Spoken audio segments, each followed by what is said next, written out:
Bom dia, irmãos. Nesse mês de julho eu fui empurrada para fora para sair da minha licença maternidade, graças às minhas duas filhas que são muito boazinhas, muito tranquilas. A gente fica brincando lá em casa que se todo bebê fosse como a Ana, a gente ia ter um sempre por ali. Mas nem todo bebê é igual a Ana, então já tá bom. E graças a Claudinha, que foi um anjo também na minha vida, está sendo. Então, está tudo muito tranquilo, é hora de sair deste lugar confortável que se chama licença maternidade. Eu queria abrir com vocês, para a gente começar, em Gênesis 17.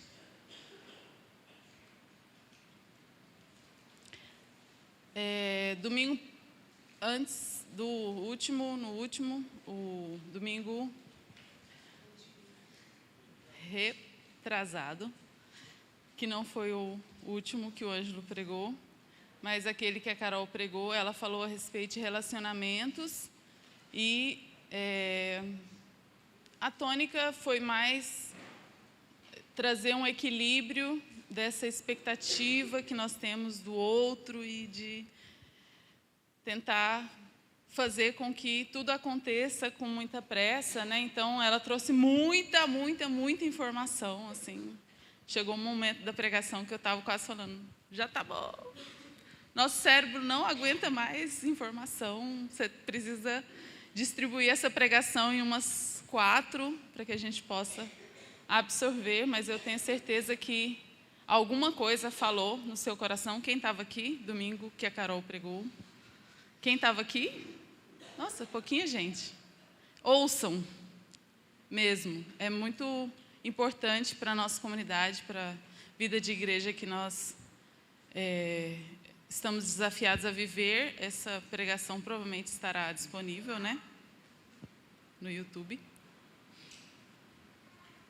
Então, eu recomendo que vocês ouçam. Vou continuar falando sobre este assunto, mas numa ênfase diferente, tá? Então, a Carol falou, tenha calma, não crie expectativa nos outros. E o que eu quero falar é, não tenha calma, se lance, mas você vai ver que não vai contradizer aquilo que ela falou. Combinado? Então, em Gênesis 17, versículo 1, quando Abrão tinha 99 anos, o Senhor lhe apareceu e disse, eu sou o Deus Todo-Poderoso, anda na minha presença e sê perfeito. Esse é um versículo muito forte, muito legal, que fala um monte de coisa. Eu queria só pegar essa última frase, anda na minha presença e ser perfeito, porque está cheio de significado essa frase especificamente, né? Então, primeiro está mostrando que essa frase, que nós somos tão acostumados a ela, paciência, ninguém é perfeito, parece que é condição do ser humano não ser perfeito. E que a gente precisa aturar as coisas como elas estão. Eu nasci assim, eu cresci assim, é assim que eu sou e vou morrer assim. Mas essa frase mostra que o homem não foi criado para ser imperfeito. O homem foi criado para a perfeição. Então, Deus está revelando para Abraão algo, como se fosse uma esperança. Ó, você vai atingir a plenitude, você vai atingir a integridade, né? Em algumas versões diz, anda na minha presença e ser íntegro, ser inteiro, seja pleno. Então, é um versículo que já traz um raio de esperança. Assim. Eu não vou morrer assim, eu não vou permanecer imperfeito. A perfeição é um alvo, é um propósito de Deus para mim. Esse versículo traz para nós um princípio básico a respeito da perfeição ou da santidade, que não acontece pelas nossas próprias forças, mas ela acontece como resultado de andar com Deus. E se você vê esse versículo e toda a trajetória de Abrão, você, não só de Abrão, mas de Isaac, de Jacó, de José, depois Moisés, Josué, você vê essa dinâmica de Deus falando com o homem e você se pergunta como que esse diálogo acontece, como que Deus falava com o homem, porque principalmente nesse ponto aqui, a humanidade é muito infantil na sua forma de pensamento.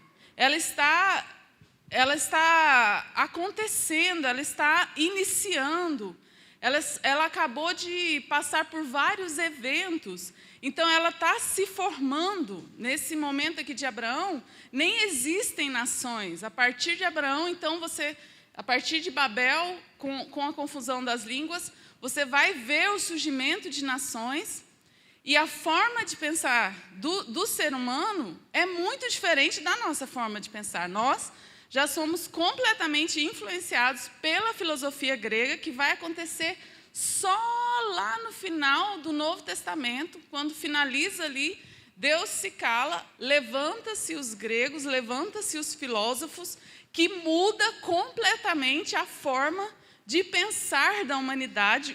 Os gregos usados por Deus, ou seja, a sua forma de pensar é riquíssima, é completamente abrangente, absoluta, maravilhosa, isso por causa da filosofia grega e por causa do que Deus permitiu esses homens trazerem como benefício para a humanidade.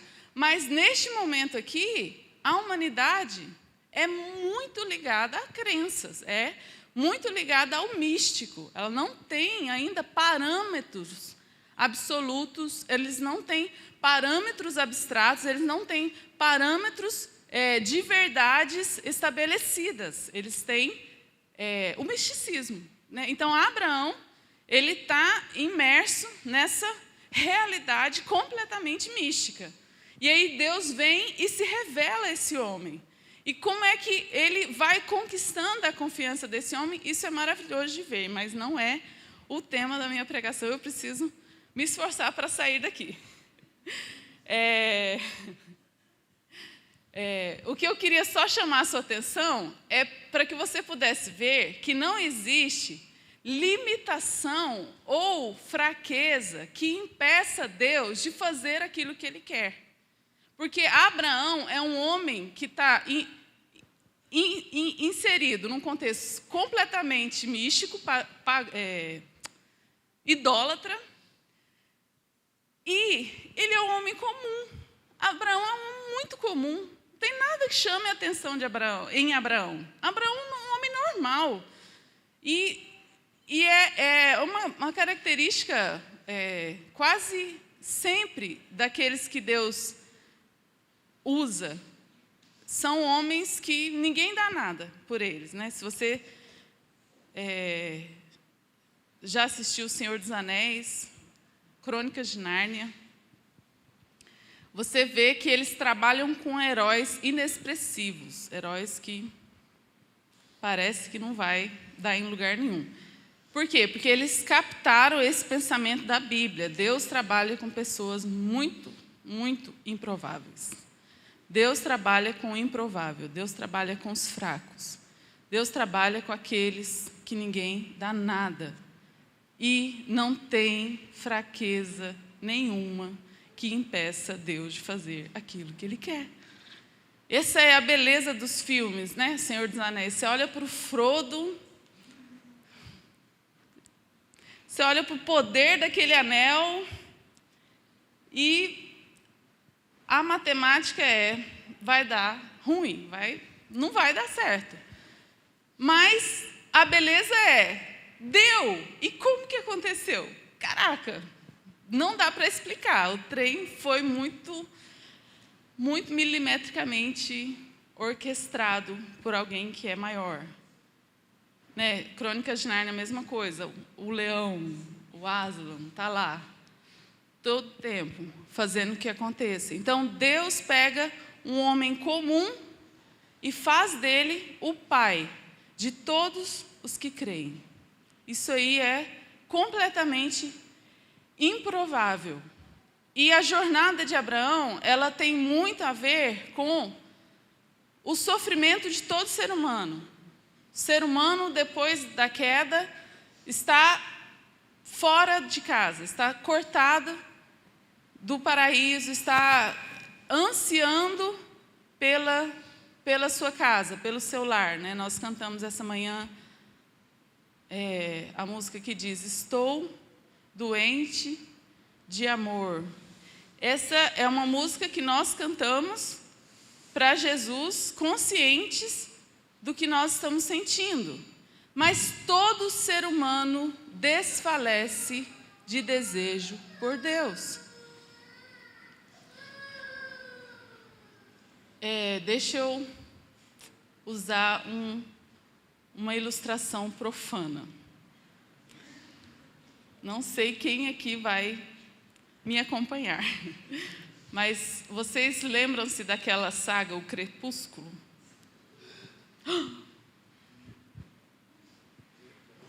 O segundo filme, Lua Nova, quando Jacob vai embora. Tem gente que está lembrando.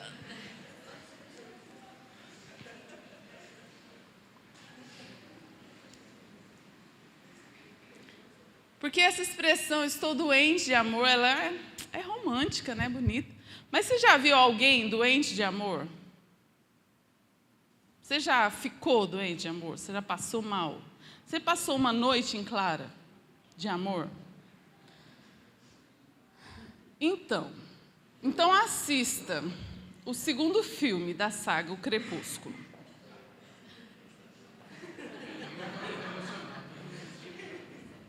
Gente, eu nunca vi uma cena tão profunda, tão profundamente depressiva. A Bela se despede, ele vai embora, e aí ela cai lá na floresta.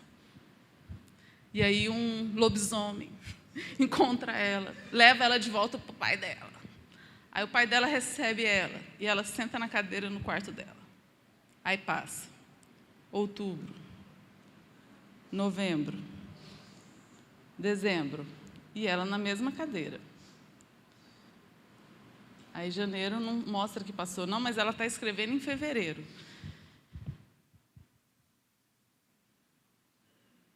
E ela está tão vazia, tão desesperada, tão perdidamente enferma.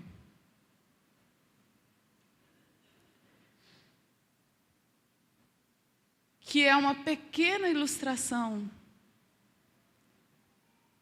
do que nossa alma padece ao nascer neste mundo.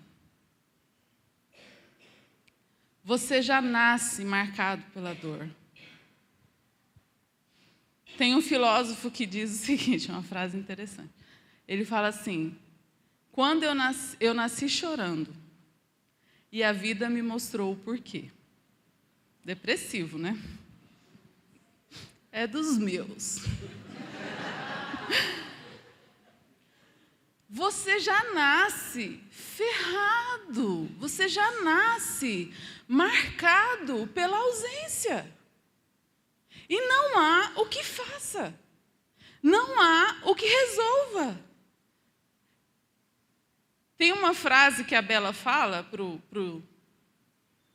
lobo, pro Jacob.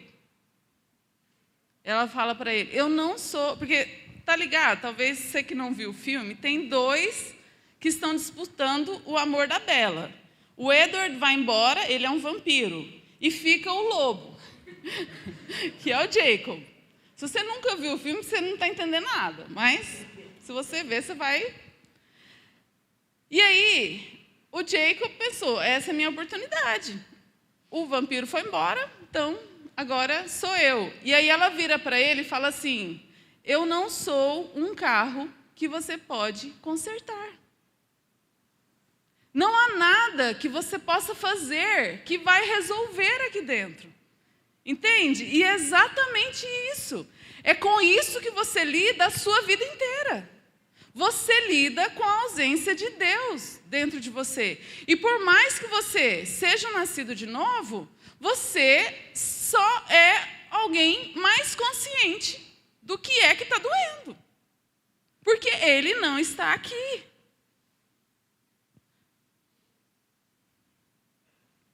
Então, o pecado consiste em tentar encontrar algo que amenize essa dor.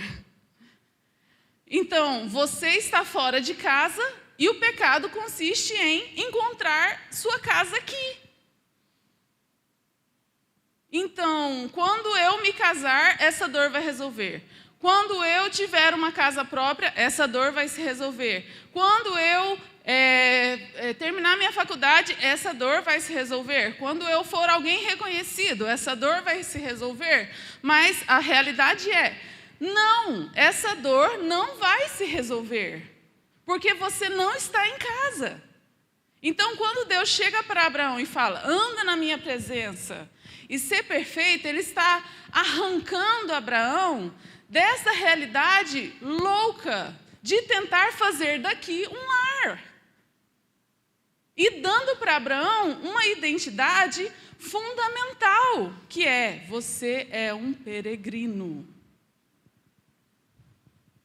Não pare. Não pare. Não pare no dinheiro. Não pare no casamento. Não pare na sua profissão. Não pare no sucesso. Não pare no ministério. Não pare, porque você está fora de casa. Vem caminhar comigo. Anda. E nesse movimento de andar, você está se tornando a pessoa apta para voltar para casa. Porque a partir do momento que você parou, você entrou na anestesia da idolatria, na ilusão deste século, e você não vai reconhecer o reino que está vindo. Você não vai reconhecer a sua própria casa. A partir do momento que você estacionou em uma dessas coisas que parecem legais, você perdeu a possibilidade de aguentar Deus, aguentar, suportar, viver com Ele, porque você é alguém prostrado diante de um ídolo.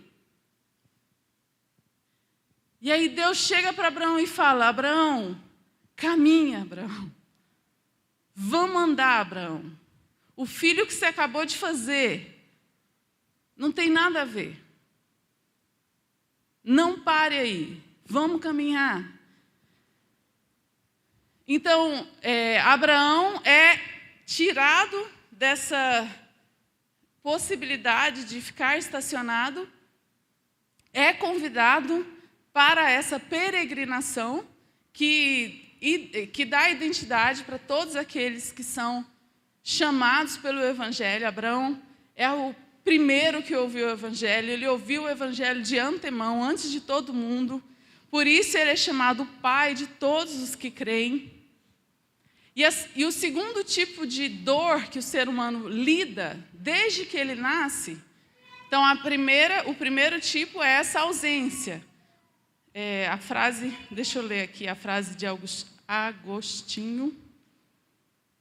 Agostinho, não é o Augustinho Carrara. Agostinho diz o seguinte: tu nos fizeste para ti, e o nosso coração anda inquieto. Está anotando, gente? Essa frase é boa. Define tudo que eu acabei de falar aqui. Tu nos fizeste para ti, e o nosso coração anda inquieto, enquanto não descansar em ti. Essa é a primeira causa do sofrimento do homem. A segunda causa é que o homem lida com a angústia de não estar funcionando em seu pleno potencial. O homem criado à imagem de Deus, olha para a pessoa que está do seu lado.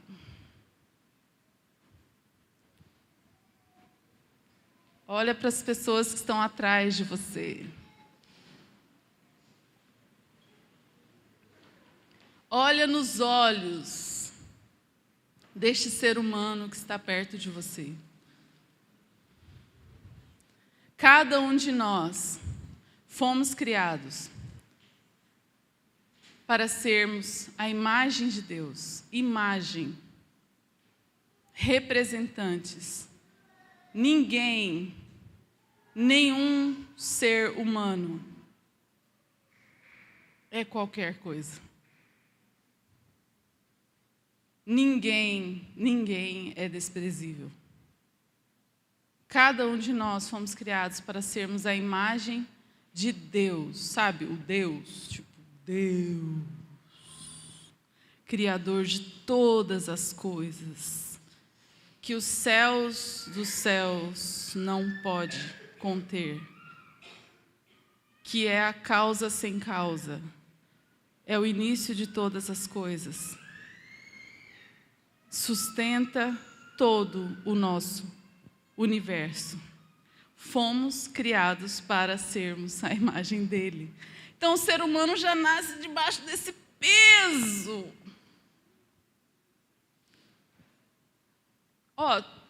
Um parêntese interessante. O Velho Testamento está cheio de imagem, de idolatria. O povo de Israel está com dificuldade de se desvencilhar, de fazer imagem, de adorar imagem. Por quê? Porque o ser humano quer, de todas as formas, escapar da responsabilidade de ser.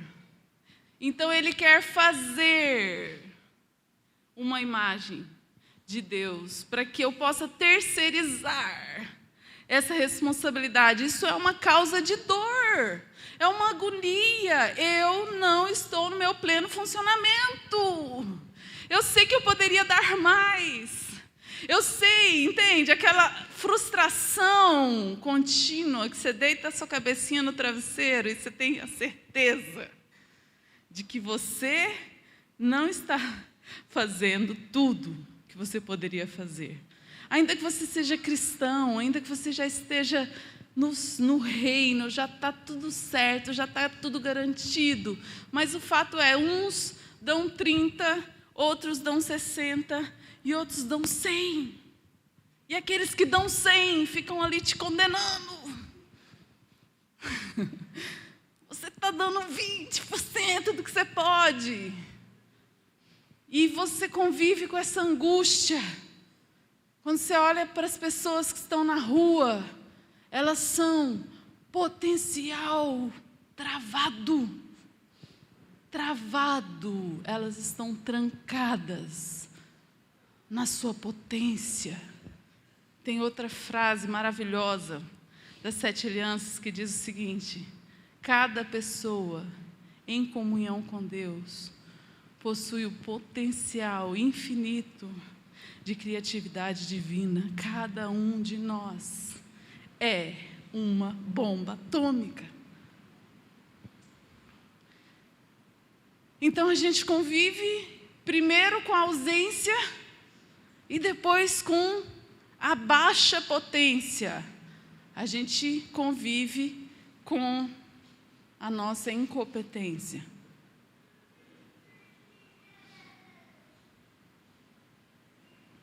Mas o que é esse potencial? Estou chegando lá, hein, gente? Estou chegando no que eu falei que eu ia falar. O que é o potencial do ser humano? Porque se nós formos ver, a humanidade fez grandes coisas. Imagina, os primeiros seres humanos ali, os primatas, os nossos pais, Abraão, Isaac, Jacó. E aí hoje, século 21, você vê um avião passando assim, e aí você olha para aquilo ali e você fala, como que isso acontece? E aí você aperta uns botõezinhos no aparelhinho, tal, e fala com uma pessoa que está do outro lado do mundo. Você já se impressionou com esse tipo de coisa? Assim, tipo, a pessoa está do outro lado do continente. E aí você pega um aparelhinho e fala com aquela pessoa. Você fica impressionado? Tem que ficar, gente. Você tem que ficar assim, como que pode isso? Meu pai fala assim, como que pode filmar isso, filha? Como que consegue? A gente tem que ficar impressionado com esse tipo de coisa, porque é muito doido que o ser humano já alcançou. Mas é disso que eu estou falando? Assim, você foi criado, você é uma bomba atômica, você pode criar grandes coisas. Tchau. Você está desperdiçando seu potencial. Você precisa criar uma bela música. É isso que eu estou falando? Fazer grandes coisas. Ficar milionário. Você tem potencial para ficar um milionário. Vamos lá. Ou então, trabalhar para Deus, né? Você está fazendo o quê? Passando horas diante da Netflix. Você foi criado para trabalhar para Deus. Você deveria estar ganhando almas. Fazendo milagres. O que eu estou falando quando eu falo a respeito de potencial? Qual é esse potencial que está travado dentro de nós? Alguém tem alguma ideia? Você está aí com seus neurônios pensando? Tem uma resposta. Não vai variar de pessoa para pessoa. Tem uma coisa que é comum a todos nós. O resto é consequência, tá? Descoberta de curas para doença, andar no sobrenatural de Deus, ganhar muito dinheiro, tudo isso faz parte do seu potencial. Não estou descartando, mas é consequência. E aí, o que eu quero falar é de algo que é comum a todos nós. E o que é esse potencial que é comum a todos nós? Para a gente responder essa pergunta, nós precisamos olhar para um ser humano perfeito, que é Jesus. Vamos lá para João.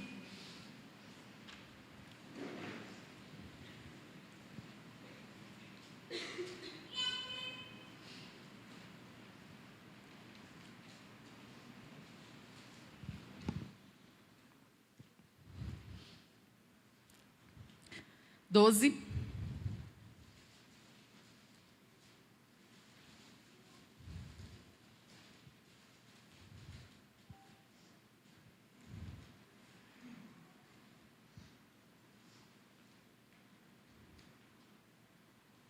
Versículo 23.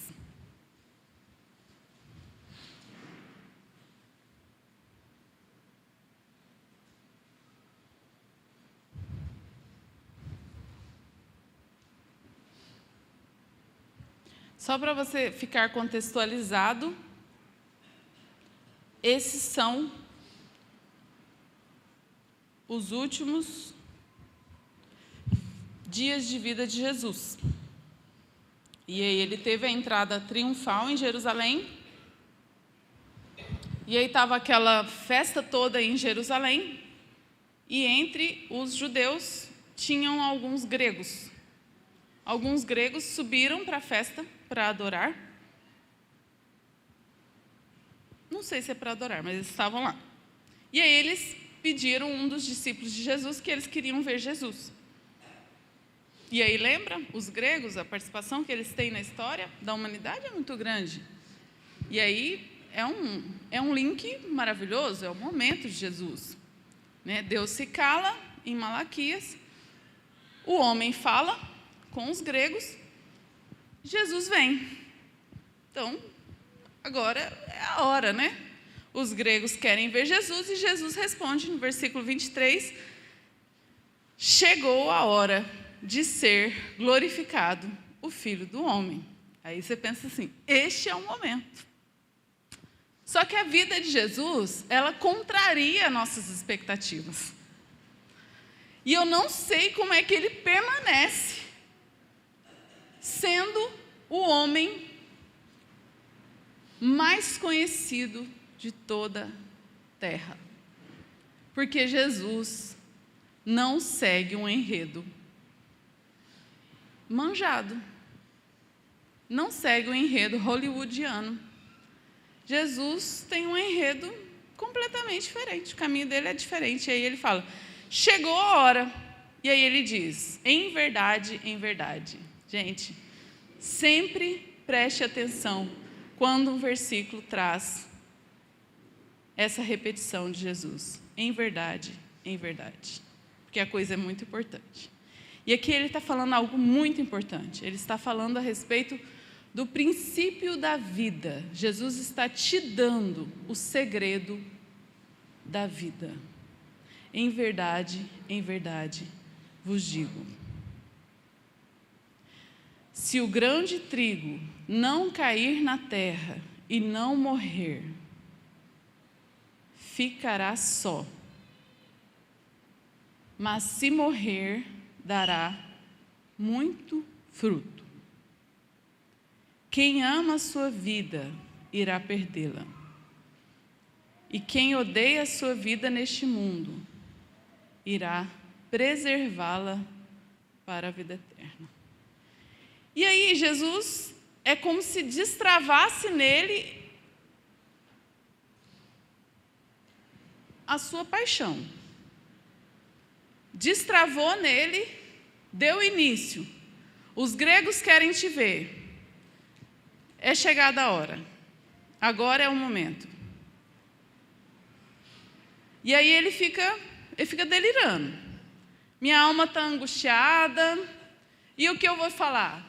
Pai, me salva dessa hora, mas foi justamente para essa hora que eu vim. Pai, glorifica o teu nome. Aí vem uma voz. Todo mundo ouviu um trovão. Mas, na verdade, foi Deus que respondeu lá do céu. Eu já te glorifiquei, vou te glorificar. E aí todo mundo ficou tentando entender o que estava acontecendo. E aí Jesus vai falando. E quanto mais Jesus vai falando, mais vai deixando as pessoas confusas. Porque não tem nada a ver com o curso natural do ser humano. Aquilo que está falando não tem nada a ver com aquilo que está dentro do ser humano. E o que é que está dentro do ser humano? Eu preciso me dar bem. Eu preciso me salvar. Eu preciso tirar vantagem. Eu fico brincando que existe uma linguagem de amor que é comum a todos nós, né? Que existem 4 ou 5 linguagens de amor, né? 5. Palavras de afirmação, tempo de qualidade, presente, serviço e toque físico. Essas são as 5 linguagens de amor. Cada um tem uma ou 2. Mas tem uma que é além dessas 5, que é comum a todas nós. Que é: qual é a vantagem que você vai me oferecer?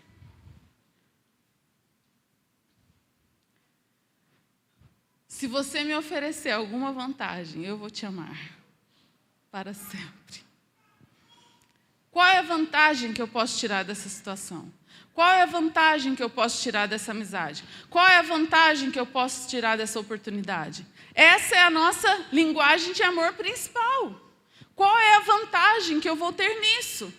E aí, quando Jesus vai falando, ele vai contrariando tudo que está ligado no automático dentro de nós. E aí ele fala o contrário do que é a nossa tendência natural pecaminosa.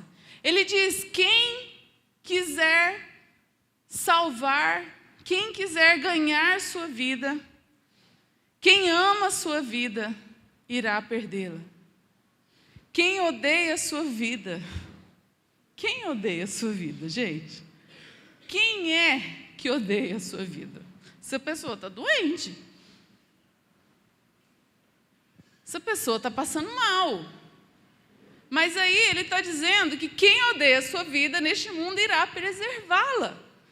E aí as pessoas ficam confusas. E aí várias autoridades creram em Jesus, mas por causa dos fariseus eles não confessavam. Por quê? Porque eles amaram mais a glória dos homens do que a glória de Deus. E aí você tem o capítulo 13, que é um dos momentos mais belos da Bíblia, que é a ceia que Jesus toma com seus discípulos. E aí no versículo 30 de João 13, Judas, tendo recebido o pedaço de pão, logo saiu e era noite. Depois que ele saiu, Jesus disse: agora o Filho do Homem é glorificado. Lembra? Ele falou: é a hora do Filho do Homem ser glorificado. No versículo 31 ele diz: agora o Filho do Homem é glorificado, e Deus é glorificado nele. E se Deus é glorificado nele, também Deus o glorificará em si mesmo e logo o glorificará. Filhinhos, estarei convosco apenas mais um pouco. Vós me procurareis, e como eu disse aos judeus, também vos digo agora: para onde vou, não podeis ir. E eu vos dou um novo mandamento, que vos ameis uns aos outros, assim como eu vos amei. Que também vos ameis uns aos outros, e nisto todos saberão que sois meus discípulos, se vos amardes uns aos outros. O versículo 34 de João 13 está diretamente ligado com o versículo 24 de João 12. João 12, 24 diz o seguinte: se o grão de trigo não cair na terra e não morrer, ficará só. Mas se morrer, dará muito fruto. Versículo 34 de João 13: eu vos dou um novo mandamento, que vos ameis uns aos outros, assim como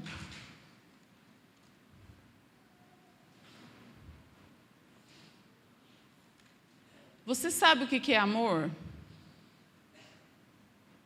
Ou você está com a sua mente cheia das lorotas do pensamento deste século?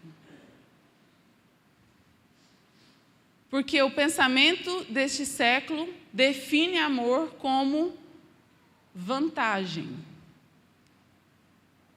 Poupe-se. Preserve-se, preserve-se. Se você não fizer por você, ninguém vai fazer.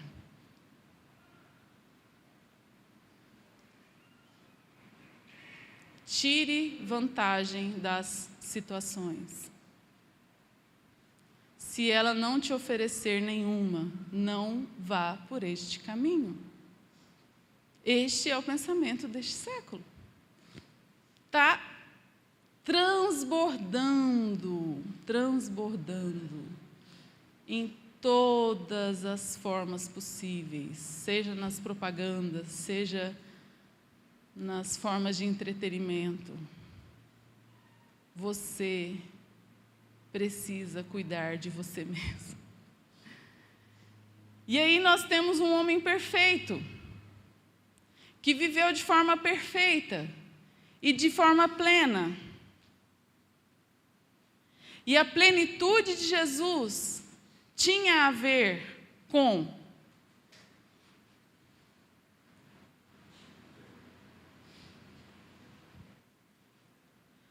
seu relacionamento com Deus e a forma como isso refletia no relacionamento com os outros. Então, voltando um pouquinho, João 13, versículo 1.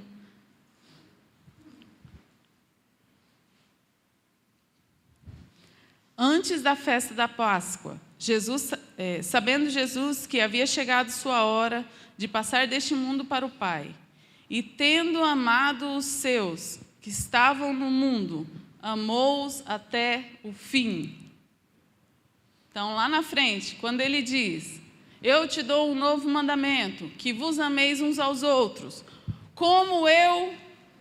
assim como eu vos amei, como é o como de Jesus?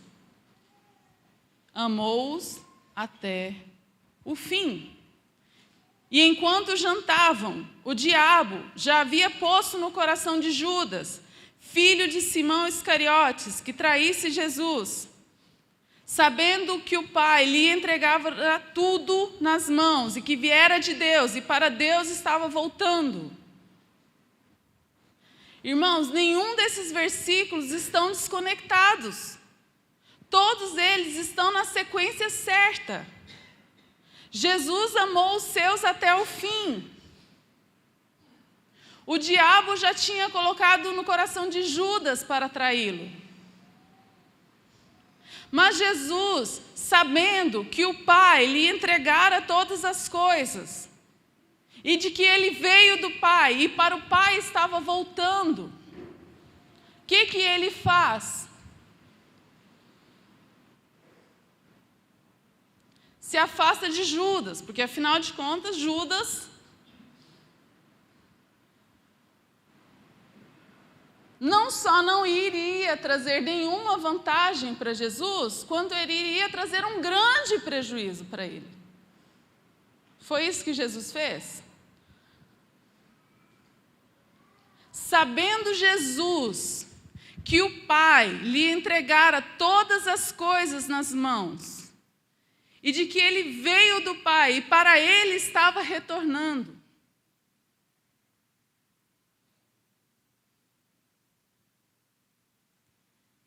existiu um homem perfeito na terra. E esse homem perfeito tinha uma confiança inabalável em Deus.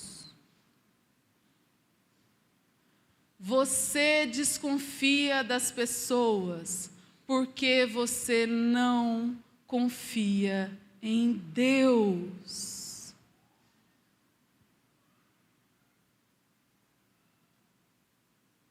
Você não entende a soberania de Deus.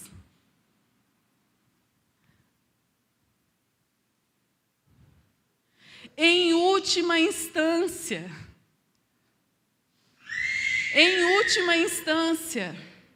você está nas mãos de Deus.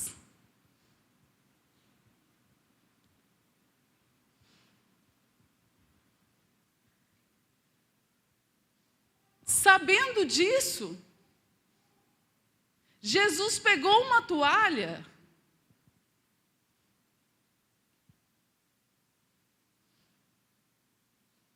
e desempenhou a função mais humilhante da noite, a função mais humilhante da festa, sabendo que ele veio de Deus e que para Deus ele estava voltando.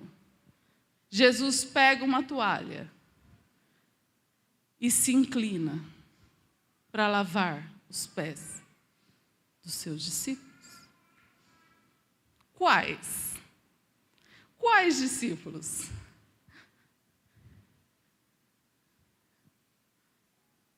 Todos eles. Mas espera aí, gente.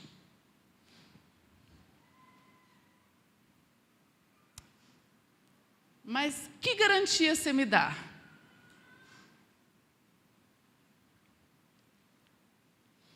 Que garantia você me dá que eu não vou ser humilhado? Que eu não vou sair por baixo? Que garantia você me dá que não vão tirar proveito de mim, que não vão abusar de mim? Sabe qual a garantia que eu te dou? Nenhuma.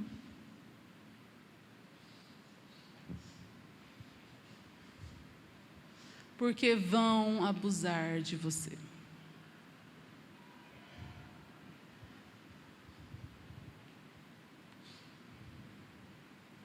Mas se o grão de trigo não cair em terra e não morrer,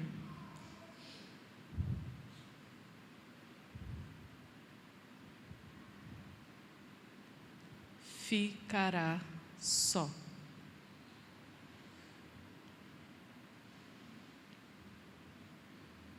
E nisso reside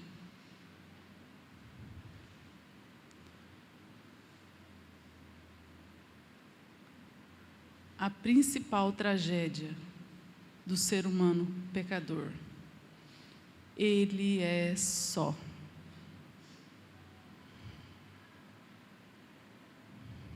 Ele é só. Ele é sozinho.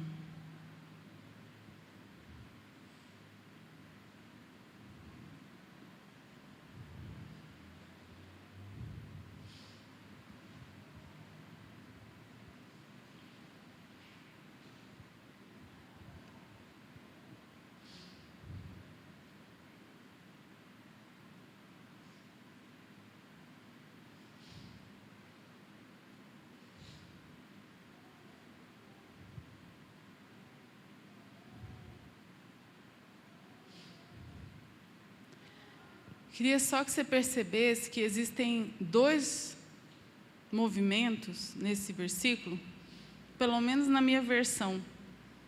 Eu não sei se em todas, e eu vou me aproveitar da minha versão, que ela diz o seguinte: se o grão de trigo não cair em terra e não morrer. Então, baseado na minha versão, existem dois movimentos. Você pode cair na terra e não morrer. Você pode ter se lançado no Evangelho, você pode ter se lançado numa vida de igreja, mas você pode estar se preservando.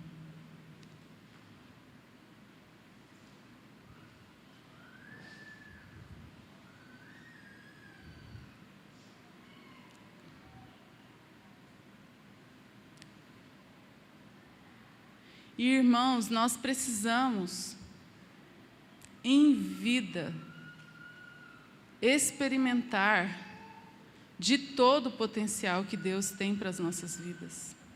Não só quando Jesus voltar, não só quando formos viver a eternidade. Nós precisamos experimentar a abundância de vida que tem disponível hoje.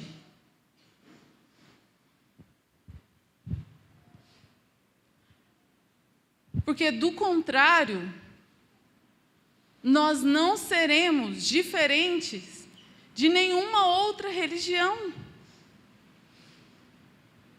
E nós não estaremos aptos para incluir aqueles que são, de fato, rejeitados na sociedade, de fato, doentes em nosso meio, de fato, doentes nessa cidade. Nós não seremos aptos para recebermos aqueles que de fato Jesus veio para eles. Jesus não veio para os sãos. Jesus não veio para quem já está bem. Jesus veio para quem está mal. Jesus veio para os marginalizados. Jesus veio para aqueles que não têm nenhuma esperança. Mas se nós continuarmos tentando preservar nossas próprias vidas, não nos entregando em relacionamentos de amor, uns com os outros aqui hoje, Jesus não está falando de amor pelo mundo, porque é fácil amar o mundo, porque o mundo escancaradamente está perecendo. Isso desperta a nossa compaixão. O desafio é amar uns aos outros, aquele que pode te trair.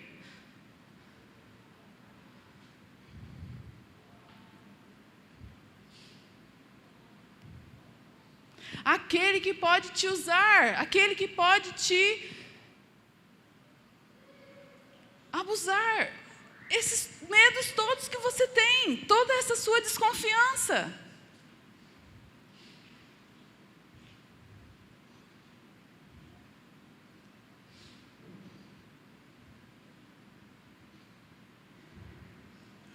Enquanto você estiver só, seu potencial estará travado.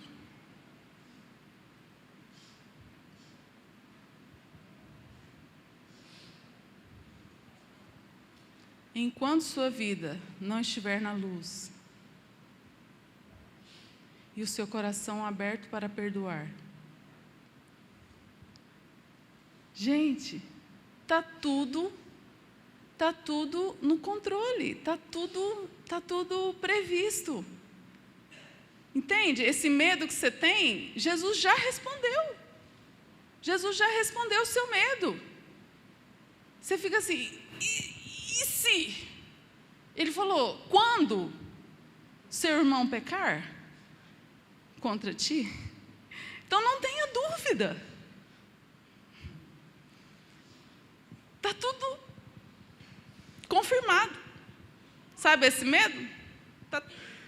Pode pôr um check assim, ó, na sua lista. Tá certo, você vai ser traído. Você vai ser decepcionado. Você vai ser prejudicado. Quando isso acontecer, chama ele. Chama seu irmão. Fala com ele a sós. Se ele te ouvir, você ganhou seu irmão. Se ele não te ouvir, chama 2 testemunhas. Vamos viver a igreja, irmãos. Vamos viver a igreja. Você está aqui para quê?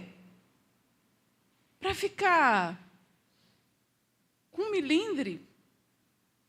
Com medo de ser traído? De ser abusado? Você está no lugar errado. Porque vão aproveitar de você, sabe por quê? Somos todos pecadores. Somos todos pecadores. A liderança é pecadora. Cada um de nós é pecador. Seu esposo é um pecador. As pessoas que estão acima de você são pecadores. Os seus pais são pecadores. Somos todos pecadores. Não tem como escapar do prejuízo desta realidade. Não tem como. Não tem como. Tem como. Isolando-se. E aí você vai chegar no fim da sua vida e ver que você viveu uma vida em vão, buscando o seu próprio bem. O princípio da vida é: você foi criado para fora.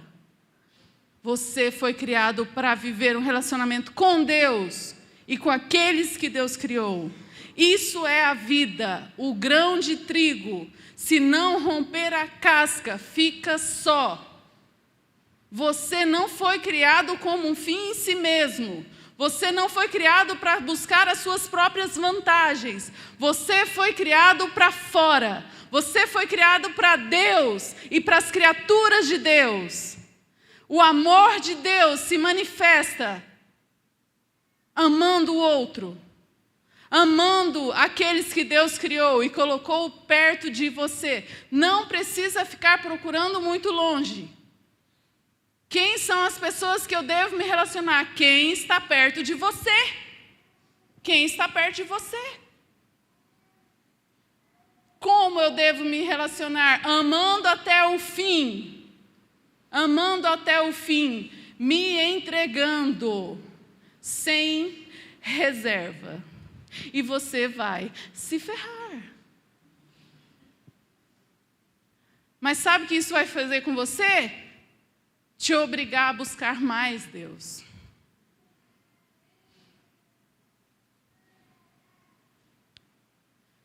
te obrigar a fazer devocional de verdade. Sabe, essa regra que você aprendeu nessa igreja, lá no CPP, que você deveria separar um tempo para Deus e nunca consegue, você vai conseguir quando você se entregar para a vida de comunidade, para quando você se entregar para a vida de família de Deus, você vai conseguir fazer devocional, porque você vai precisar de Deus, você vai precisar que Ele te lembre quem você é nele, quem você é nele, quem você é diante de Deus, e parar de buscar a aceitação das outras pessoas, parar de buscar a aceitação. Vou falar a mesma coisa, não me vem nenhuma outra palavra.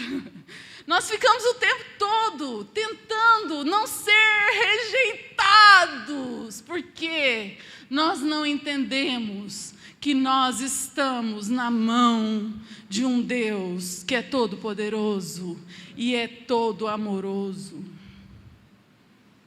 Aí sim você vai fazer devocional. Porque você vai precisar. Porque vão pisar no seu calo. E vão passar dos seus limites. Sabe quando isso acontecer? Sabe como que chama isso? Vida.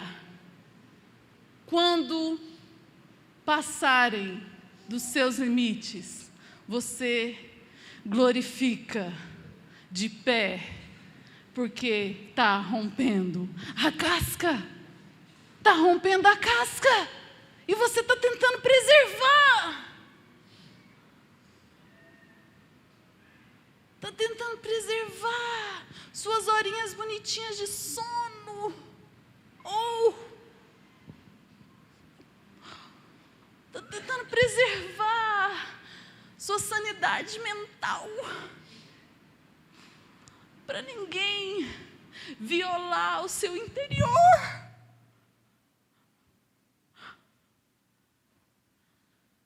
Odeie a sua vida neste mundo. Odeie. Odeie. Odeie seu confortozinho. Seu lugarzinho conhecido. Odeie ele. Tem tanto mais para viver. Tem tanto mais para experimentar. Você não foi criado para miséria, para pouca coisa, pouco prazer. Você foi criado para plenitude. Você foi criado para bombar vida. Não sobreviver. Você não foi criado para sobreviver. Você não foi criado para aguentar. Você foi criado para transbordar tanto amor, que nós precisamos incluir outros. Nós precisamos adotar pessoas. Nós precisamos adotar pessoas de verdade. Eles são meus. Eles são da minha casa, eles são da minha família. Eu conheço. Eu conheço